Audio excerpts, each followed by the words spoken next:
കൂട്ടുകാരെ, ഇന്ന് ഞങ്ങളുടെ ക്ലാത്തി മീൻ ഒരു 2 ചെറിയ കൊഴിയാള മീനും കൂടി ഉണ്ട്. അതും കൂടെയാണ് ഇന്നത്തെ കറി. അപ്പോൾ ഇന്ന് രാവിലെ ചോറൊന്നും അടുപ്പിൽ വെച്ചില്ല.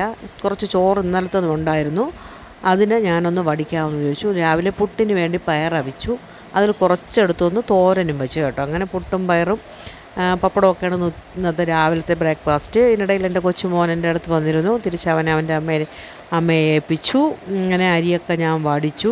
പുറത്തുള്ള കാര്യം പറയണ്ടല്ലോ, നല്ല മഴ. പൂച്ചക്കുട്ടന് മഴയൊന്നും വെയിലൊന്നുമില്ല കേട്ടോ. എവിടെ നിന്നോ വരണതാണ്.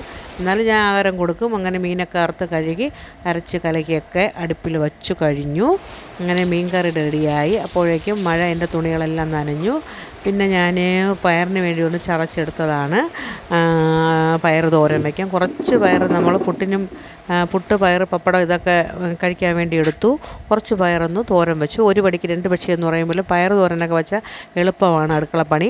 അങ്ങനെ രാവിലെ ഇന്ന് ബ്രേക്ക്ഫാസ്റ്റ് പുട്ട് പയർ പപ്പടം മുട്ട ഇതൊക്കെയാണ്. ഇത് ഞാൻ ഗ്രീൻ ടീ ഇട്ട തേയിലൊക്കെയാണ് വെച്ചിരിക്കുന്നത്. കട്ടൻ ചായ. അങ്ങനെ പയർ തോരൻ റെഡിയായി, മീൻ റെഡിയായി. ഇതൊരു ചെറിയ മുട്ടയവിയൽ, മോര് കറി, സലാഡ്. ഇതൊക്കെയാണ് ഇന്നത്തെ ഉച്ച ഊണിൻ്റെ വിശേഷങ്ങൾ. ഇതൊക്കെയുള്ളൂ. നിങ്ങളതെല്ലാം കണ്ടൊന്ന് സന്തോഷത്തോടെ എൻ്റെ ചാനൽ കണ്ട് സപ്പോർട്ട് ചെയ്യുകയും സബ്സ്ക്രൈബ് ചെയ്യുകയും ലൈക്ക് ചെയ്യുകയും ചെയ്യണം. ആരും ചെയ്യൂല, അതറിയാം. പിന്നെ ഞാനൊരു ചെറിയ ഫേസ് പാക്കാണ്. അത് ഫേസ് പാക്ക് എന്ന് പറഞ്ഞാൽ ഇന്നലെ ഞാൻ ബീട്രൂട്ടിൻ്റെ ഇട്ടിരുന്നില്ലേ, അതിൻ്റെ ബാഗ് ഞാൻ ഫ്രിഡ്ജിനകത്ത് വെച്ചിട്ടുണ്ടായിരുന്നു. അതൊന്ന് തണുത്തിരിപ്പുണ്ട്. അതിൽ കുറച്ച് തേനും കൂടി എടുത്ത് ഒരു 1/4 സ്പൂൺ തേനും കൂടെ ഒഴിച്ച് അത് രണ്ടും കൂടെ നല്ലവണ്ണം ഒന്ന് തേച്ച് മിക്സ് ചെയ്തു. അത് മിക്സ് ചെയ്ത് മുഖത്ത് ഒന്ന് തേച്ച് പിടിപ്പിച്ചു. ചുണ്ടിലൊക്കെ നല്ലവണ്ണം ഇട്ട് കൊടുക്കണം. ചുണ്ടിലൊക്കെ നല്ല ടാനൊക്കെ ഇളവി പോവും. അങ്ങനെ വേറെ അരിപ്പൊടിയോ മുളക് പൊടിയോ മഞ്ഞൾപ്പൊടിയോ ഒന്നും ചേർത്തിട്ടില്ല.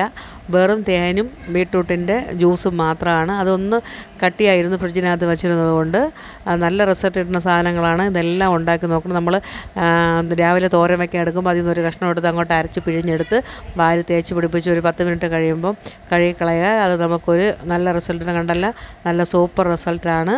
അങ്ങനെ ഞാൻ രാവിലത്തെ അടുക്കള പണിയെല്ലാം കഴിഞ്ഞതിന് ശേഷം എൻ്റെ കുളിയും ജപവും എല്ലാം കഴിഞ്ഞിട്ടാണ് ഞാൻ ഇതൊക്കെ വാരി അയക്കണത്. എന്നിട്ടാണ് ഞാൻ ഇത് വാരി അയക്കണത്.